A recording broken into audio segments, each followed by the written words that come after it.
Assalamualaikum, selamat siang. Selamat siang. Bagaimana kabarnya hari ini? Alhamdulillah. Sehat walafiat. Oke. Terima kasih sudah mau bersedia jadi coach saya. Dan saya pastikan pembicaraan kita selama 20 menit ini sifatnya rahasia. Ya, jadi tapi mohon izin percakapan ini saya rekam. Jadi untuk keperluan penilaian kepada fasilitator saya. Jadi hanya akan stay sampai di sana. Dan kalau jangan disebar Pak, nanti saya terkenal. Oke, siap. Tapi kalau bersedia nanti bisa ditonton sama teman-teman pelatihan saya. Boleh. Ya, oke. Yang kedua, nanti karena ini dilaksanakan daring, mungkin pada saat percakapan nanti saya akan menulis poin-poin penting yang ingin disampaikan. Jadi kalau saya tidak memperhatikan Ibu, bukan tidak menyimak, tapi hanya menulis poin-poin penting tersebut. Oke. Nah, untuk memulai, kira-kira Ibu mau cerita apa siang ini? Ini sebenarnya seperti curhat ya. Iya.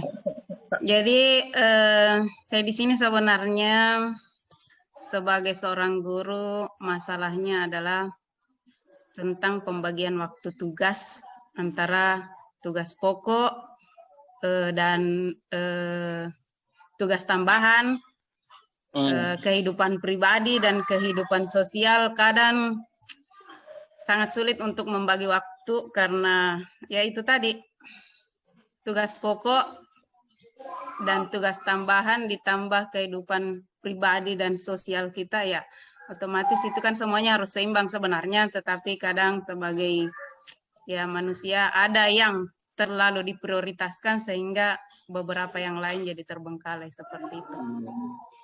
Jadi mau ngomongin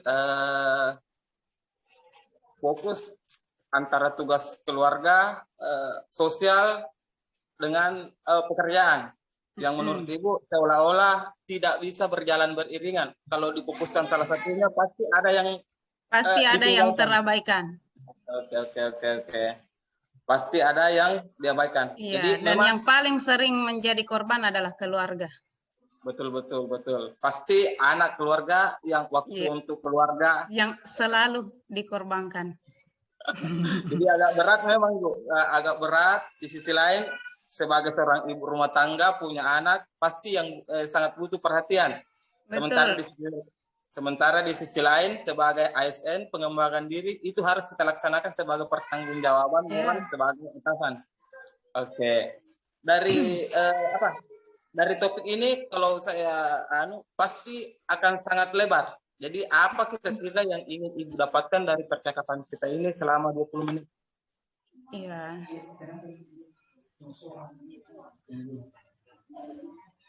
Sebenarnya yang saya ingin ada sedikit pencerahan supaya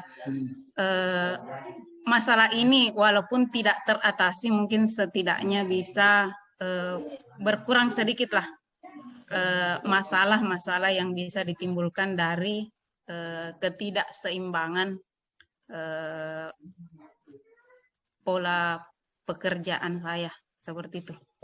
Oke. Jadi maunya dapat metode, cara atau ide? Ya, apapun, ide, metode, cara, apapun. Jadi agar tugas tadi bisa berjalan beriringan, agar tugas pokok dengan tugas pekerjaan bisa diselesaikan. Kira-kira begitu ya, Bu ya? Iya. Jadi dalam bayangan Ibu, jika semua itu terwujud, pekerjaan dari kantor bisa diselesaikan tanpa ada tekanan, kemudian waktu untuk keluarga tetap terpenuhi, itu situasinya bakal seperti apa menurut Ibu?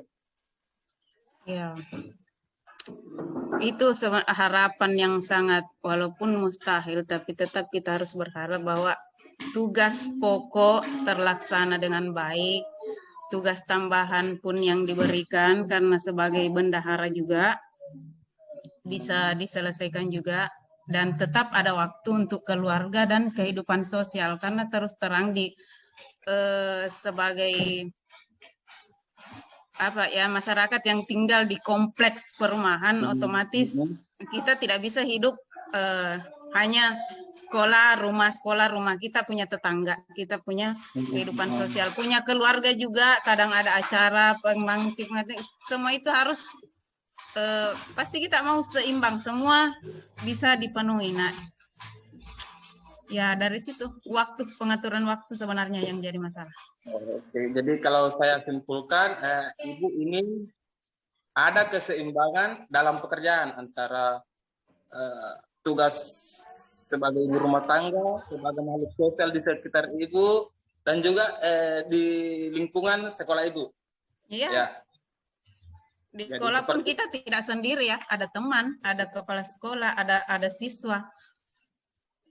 Jadi kalau saya kasih pertanyaan dari situasi Ibu saat ini dari situasi yang Ibu inginkan tadi, pengen agar semuanya bisa terpenuhi, tidak ada yang ditinggalkan. Iya, tentu.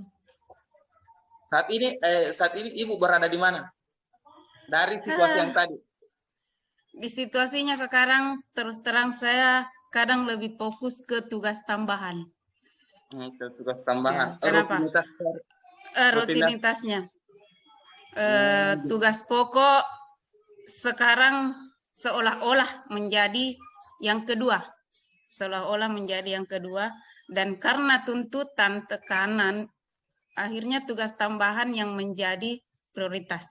Keluarga menjadi nomor sekian, ditambah lagi suami saya juga adalah seorang pegawai negeri, ada waktunya juga dia harus lembur, dan sekarang adalah waktu lemburnya dia, pulang kantor itu hanya kadang pergi pagi, pulang tengah malam, jadi otomatis betul-betul anak saya kelas 4 dan yang satunya adalah playgroup. Dua-duanya butuh perhatian yang besar sebenarnya, tetapi sering terabaikan. Setiap hari seperti itu? Tidak juga. Kadang ada waktu santai, kadang terlalu sibuk, kadang terlalu santai. Mungkin dibawa santai sebenarnya. Banyak pekerjaan sebenarnya yang menunggu, tetapi saya yang bawa santai. Dan kadang tugasnya itu menumpuk hingga bisa begadang sampai tidak tidur 2 hari 2 malam. Luar biasa. Jadi seperti putaran jam. Seharusnya ada waktu luang, tapi karena malamnya terlalu diporsir. Iya, kadang begitu. Terlalu diporsir 1-2 hari sehingga fisik butuh istirahat sampai seminggu. Ya.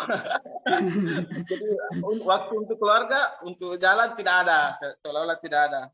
Terus terang saya sama sekali tidak punya waktu untuk jalan.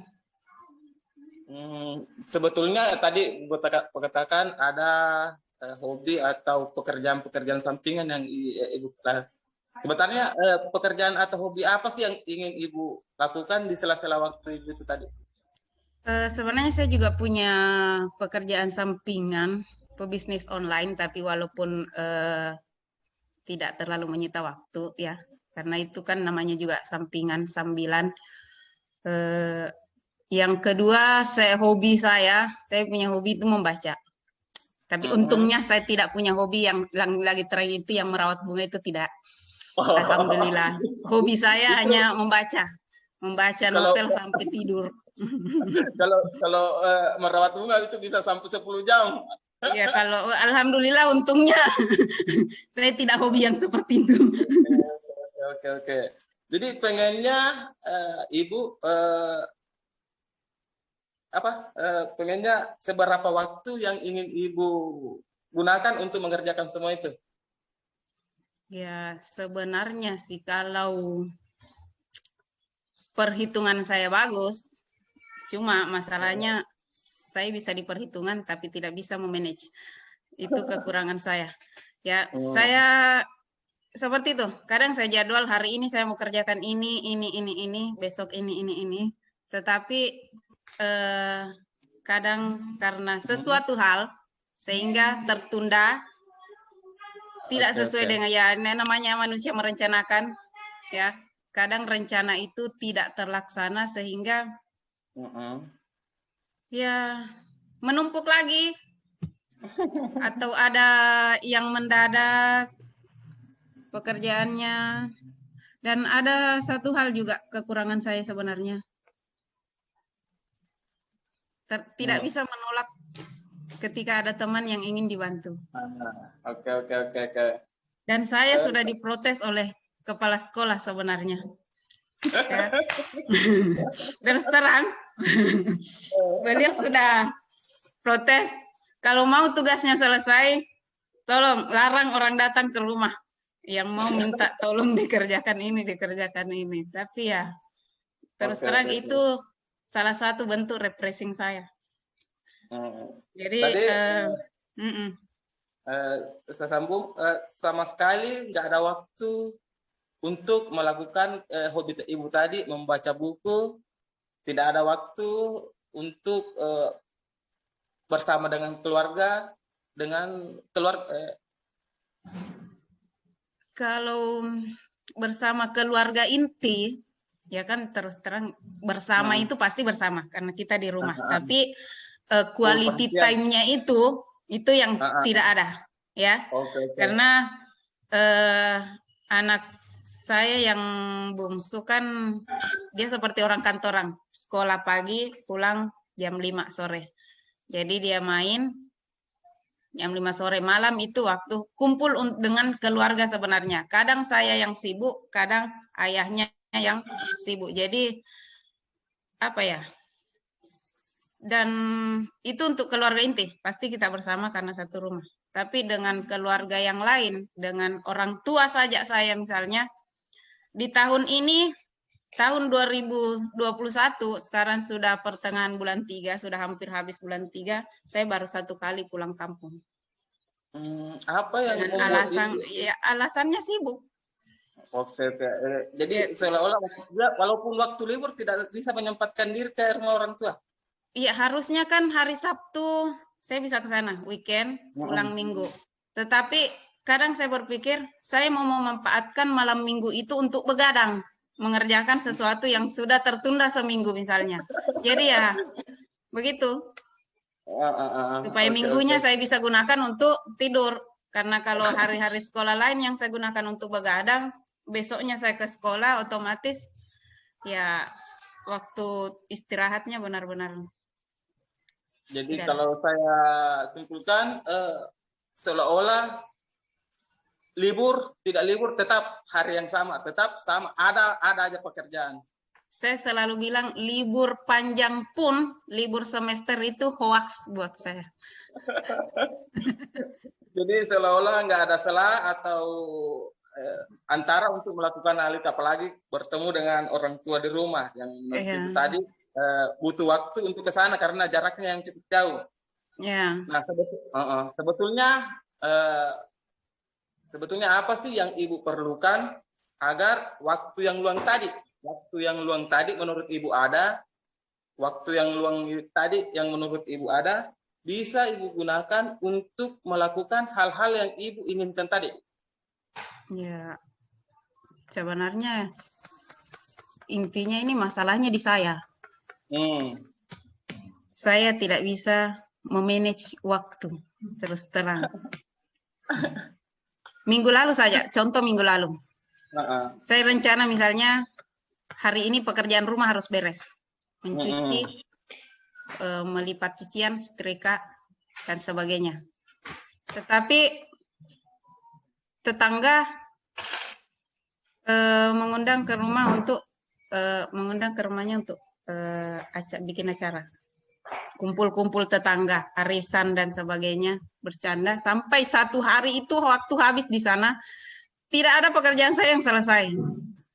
Itu satu contoh saja bagaimana saya tidak bisa memanage waktu sama sekali. Padahal harusnya pagi itu cucian saya harusnya sudah selesai, lipatan saya, setrikaan saya, pekerjaan untuk hari Seninnya harusnya soal-soal UTS saya harusnya sudah selesai, tapi tertunda lagi karena kegiatan sosial yang saya juga tidak bisa menutup diri dari kehidupan sosial. Kita bertetangga. Tidak mungkin saya mengatakan, oh sorry tidak bisa Kak, saya lagi sibuk, banyak pekerjaanku, sesibuk apapun. Mereka juga sebenarnya orang sibuk, orang kantoran semua, tapi tetap meluangkan waktu. Jadi ya tidak mungkin juga saya bilang, sibuk sekali Kak. Nah sekarang coba, sebenarnya yang ngatur waktu itu sih sebenarnya siapa? Yang ngatur waktu? Ya harusnya saya. Kalau dari sekolah? Bapak kepala sekolah sebenarnya harusnya dia bisa menentukan ini tugas utama saya seperti ini, tugas pokok saya ini yang harus selesai, deadline-nya sekian, tanggal sekian, detailnya ini sekian. Contoh RPP-nya harus selesai awal ini, RKS-nya harus selesai ini, LPJ-nya harus selesai ini. Tetapi itu kan untuk tugas pokok di sekolah. Ya. Okay. Belum jadi lagi waktu untuk jalannya apanya itu. Jadi menurut Ibu, kalau menurut yang saya tangkap itu datangnya dari luar. Misalnya pekerjaan dari sekolah kan yang ngatur kepala sekolah. Iya. Oke, mesti sekian jadwal sekian. Nah kira-kira agar pekerjaan tersebut tidak menumpuk di suatu waktu, kira-kira apa yang membuat Ibu menumpuk pekerjaan tersebut di suatu waktu hingga bertemu dalam satu hari tersebut, pekerjaan tersebut bertumpuk dalam satu hari? Ya, banyak faktor sebenarnya. Walaupun saya sudah jadwal, hari ini saya mau bikin RPP, besok saya mau bikin RKS, besok saya mau bikin ini. Tapi tiba-tiba hari itu, misalnya contoh, hari ini salah satu teman minta tolong dong ketikkan soal saya yang ini, tolong dong ini diisi formulirnya, ini ada survei dari Dinas Pendidikan, saya harus isi. Walaupun sebenarnya itu sebenarnya bukan tugas saya, tapi saya ya yang mengerjakan siapa kalau bukan saya, itu saja sih. Jadi kadang bukan sesuatu yang bukan menjadi tanggung jawab saya pun, saya ambil alih ketika saya merasa bahwa siapa yang akan melakukan ini kalau bukan saya. Jadi ini saya sudah tangkap ada tiga yang menurut saya ada yang saya tangkap. Yang pertama tadi ada pekerjaan yang seharusnya lama Ibu sudah bisa kerjakan, tapi karena ditunda pas mau dikerjakan bersamaan dengan tugas yang lebih tinggi lagi. Menumpuk. Satu tambah satu. Yang kedua tadi yang dikatakan iya semua diiyakan. Semua diiyakan, ada yang meminta tolong kepada Ibu, semuanya diterima. Kemudian yang terakhir seharusnya ada pekerjaan yang bisa dikerjakan oleh orang lain, Ibu kerjakan sendiri. Nah, Oke, masih ada lagi? Ya, mungkin seperti itu ya. Tugas saya selain sebagai guru, di luar sebagai guru, sebagai bendahara BOS, sebagai pengurus KKG, sebagai ketua ranting PGRI, walaupun ketua rantingnya itu terlalu banyak tugas di sana, tetapi di kepengurusan KKG itu juga menyita waktu. Kenapa? Ada beberapa tugas juga yang harus saya kerjakan di situ, yang walaupun kadang juga bukan tugas saya. Jadi jadi curhat. Curhat betul. Silakan diminta. Jadi dari ketiga situasi ini tadi, yang Ibu katakan, karena terlalu banyak ada pekerjaan yang seharusnya Ibu kerjakan, tidak Ibu kerjakan, ditunda-tunda, nanti pas mau dikerjakan bertepatan dengan waktu sudah deadline. Kemudian tadi kemudian delegasi tugas, karena Ibu tadi mengatakan banyak sekali organisasi atau kegiatan-kegiatan yang Ibu lakukan, walaupun sebenarnya tugas tersebut bisa dikerjakan oleh orang lain. Yes. Dari ketiga situasi ini, kalau kita hubungkan tadi dengan tujuan ibu ingin mendapatkan keseimbangan dalam pekerjaan, kira-kira mana yang ingin ibu handle, ibu kerjakan, yang peluangnya menurut ibu sangat menyulitkan ibu untuk mendapatkan keseimbangan itu? Yang menyulitkan itu kalau masalah menunda pekerjaan itu kan dari diri saya sendiri. Itu sebenarnya bisa saya handle ya. Tergantung dari komitmen saya untuk bisa mengerjakan sesuatu sesuai jadwal yang saya buat. Ya, saya kan bisa buat jadwalnya misalnya. Itu tergantung dari komitmen saya. Yang sulit itu adalah ya. Yang sulit itu adalah menolak permintaan teman. Jadi yang kedua, mengerjakan tugas yang seharusnya bukan tugas kita, tetapi karena rasa tanggung jawab bahwa siapa yang bisa mengerjakan itu kalau bukan kita. Contoh di KKG kan sebenarnya tidak seharusnya, tidak selamanya saya yang harus membawakan materi. Kan ada ketua KKG sebenarnya, saya hanya sekretaris.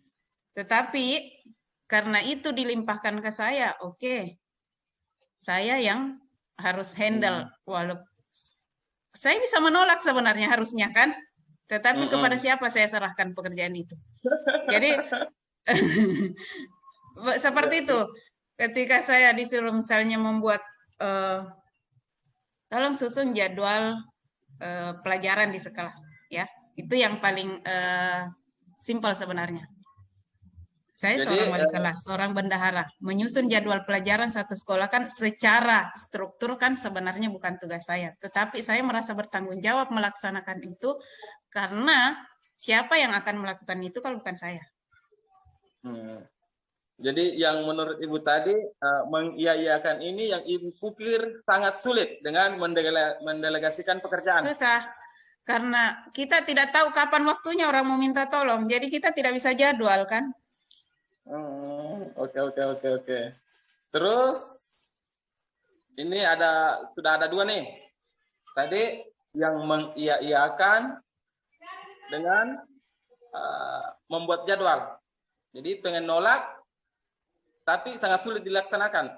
Kira-kira mana dari yang kedua ini yang masih sangat sulit untuk dikerjakan, membuat jadwal atau menolak permintaan orang?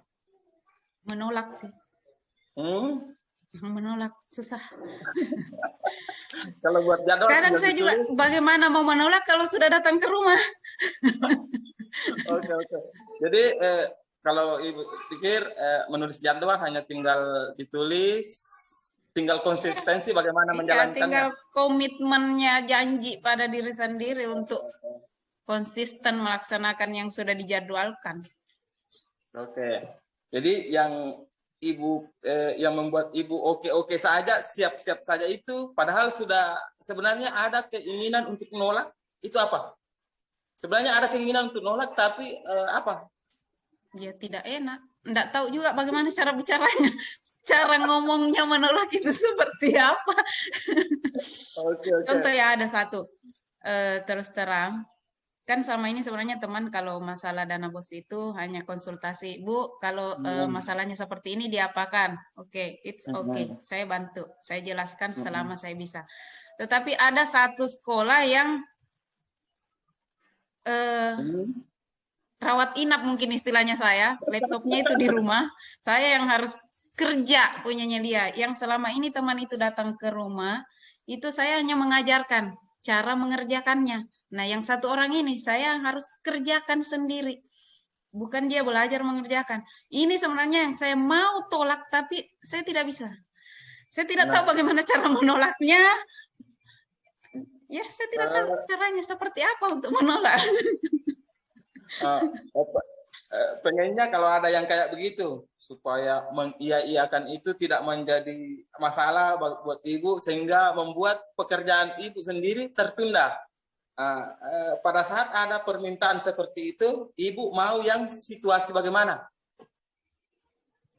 Ya, sebenarnya sih kalau saya maunya ya saya harusnya pekerjaan saya selesai dulu. Kalau ada yang mau minta bantuan ke saya ya prioritasnya ya tugas saya dulu yang selesai. Kalau selesai saya oke, sini saya bantu. Maunya seperti itu. Tapi kadang ya tabrakan sambil kita kerja ya sambil ini juga. Yang selama ini buat Ibu susah untuk melakukan itu apa?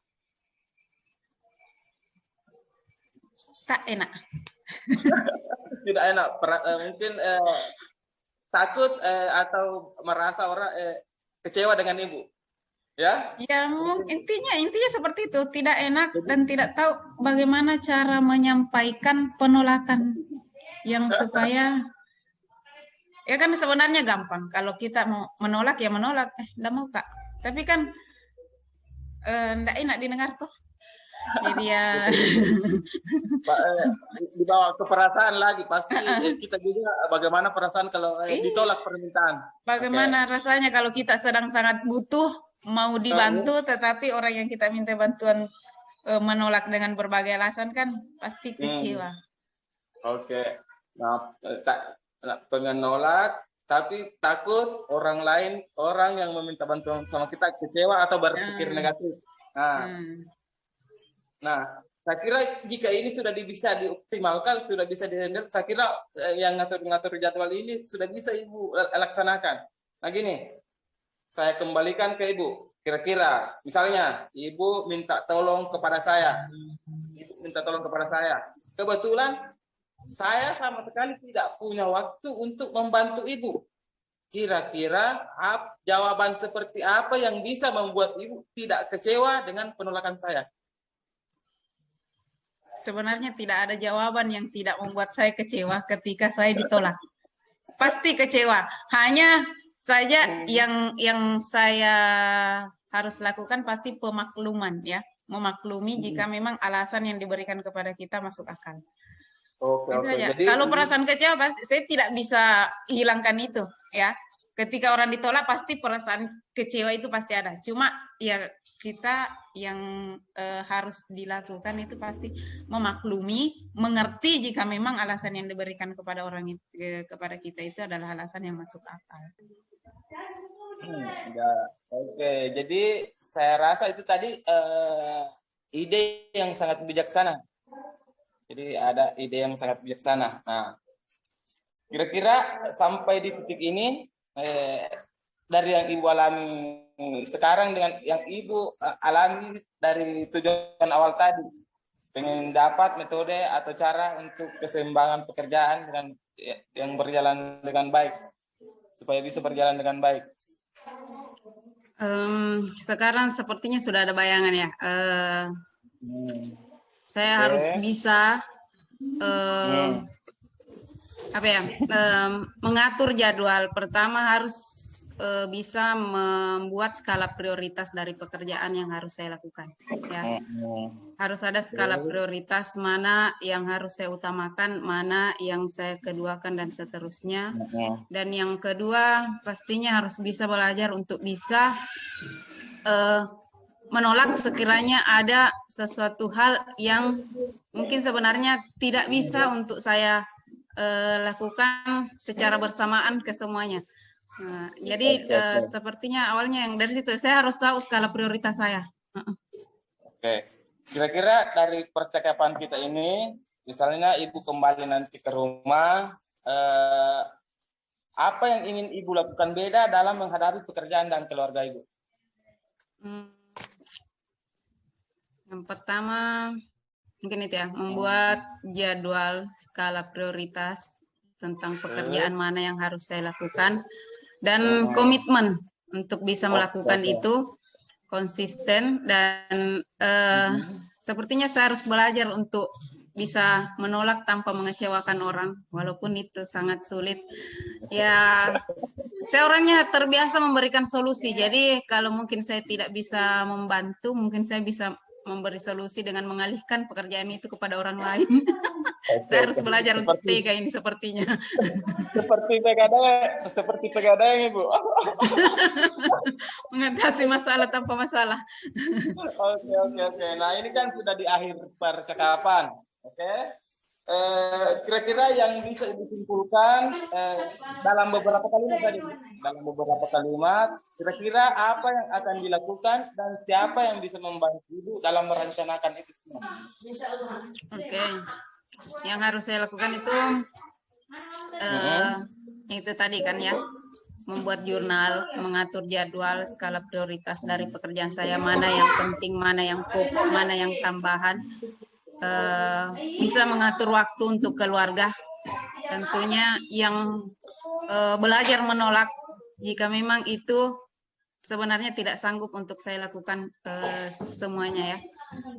Belajar untuk tidak mengecewakan orang, tapi juga tidak memforsir diri untuk bisa, karena ya memang sih sebenarnya kita tidak bisa membantu semua orang. Dan yang bisa membantu saya untuk melakukan semua itu pastinya kepala sekolah, rekan-rekan di sekolah, keluarga, suami terutama yang harus bisa mengingatkan, karena terus terang memang suami saya orangnya terlalu sabar, jadi kadang untuk saling mengingatkan itu kita hanya saling mengerti saja. Ketika memang kesibukan terlalu sibuk, ya kita saling mengerti, begitu saja. Oke, terima kasih Bu sudah mau berbagi. Mudah-mudahan ada waktu lain untuk kita membicarakan hal-hal yang lebih penting tadi. Dan saya percaya apa yang Ibu rencanakan tadi, apa yang disampaikan tadi, walaupun terlihat sangat sulit, dengan latihan yang baik, pasti dengan tekad Ibu dan motivasi Ibu yang sangat mulia untuk membantu orang tanpa mengorbankan keluarga dan yang lain. Jadi semoga sukses menjalankannya. Saya tunggu hasilnya. Terima kasih. Amin. Sama-sama.